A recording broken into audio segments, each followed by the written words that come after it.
So ನೋಡ್ಬೋದು, just 5 ನಿಮಿಷದಲ್ಲಿ ಮಳೆ ಇಲ್ಲ ಅಂತ ಹೇಳಿದ್ದೆ. ಸೊ 5 ನಿಮಿಷದಲ್ಲಿ ಫುಲ್ ಜೋರಾಗಿ ಬಂತು ಮಳೆ.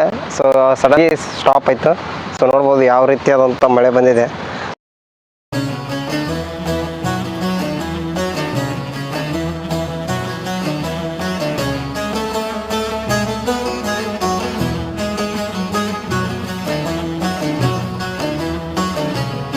ಈ ಬೆಟ್ಟ ಪಕ್ಕದಲ್ಲೇ ಇನ್ನೊಂದು ಬೆಟ್ಟ ಇತ್ತು, ದೊಡ್ಡದಾದಂಥ ಬೆಟ್ಟ.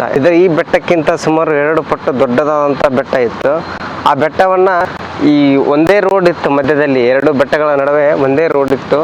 ಸೊ ಈ ಒಂದೇ ರೋಡಲ್ಲಿ ಅಪಘಾತಗಳು ಅತಿ ಹೆಚ್ಚಿನ ಸಂಖ್ಯೆಯಲ್ಲಿ ಪ್ರತಿದಿನವೂ ನಡೀತಾ ಇತ್ತು. ಅದಕ್ಕೋಸ್ಕರ ಸರ್ಕಾರದವರು ಏನು ಮಾಡಿದ್ರಪ್ಪ ಅಂದರೆ ಈ ಬ್ರಿಡ್ಜನ್ನು ಈ ಗುಡ್ಡವನ್ನು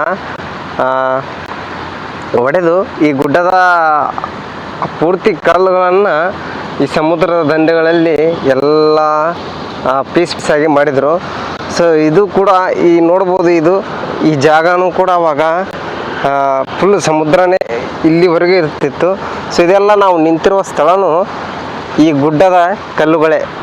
ಏನು ಒಂದು ಗುಡ್ಡ ಇತ್ತಂತ ಹೇಳಿದೆಯಲ್ಲ, ಆ ಗುಡ್ಡದ ಕಲ್ಲುಗಳೇ ಈ ಕಲ್ಲುಗಳು. ಸೊ ಅದನ್ನು ಗುಡ್ಡವನ್ನು ಪೂರ್ತಿ ತೆಗೆದು ಒಂದು ರಸ್ತೆ ಮಾಡ್ತಾರೆ, 2ನೇ ರಸ್ತೆ. ಸೊ ಆ ರಸ್ತೆ ಈ ಬ್ರಿಡ್ಜ್ ನೋಡಿ, ಆ ರಸ್ತೆ ಮಾಡಿದ ರಸ್ತೆಗೆ ಟಚ್ ಆದಂಥ ಬ್ರಿಡ್ಜ್ ಇದೆ, ಹೊಸ ಬ್ರಿಡ್ಜ್. ಈ ಬ್ರಿಡ್ಜೇ ಹೊಸದಾದಂಥ ಬ್ರಿಡ್ಜು.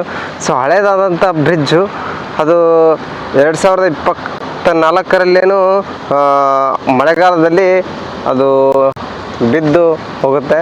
ಸೊ ಆ ಕೆಲಸವನ್ನು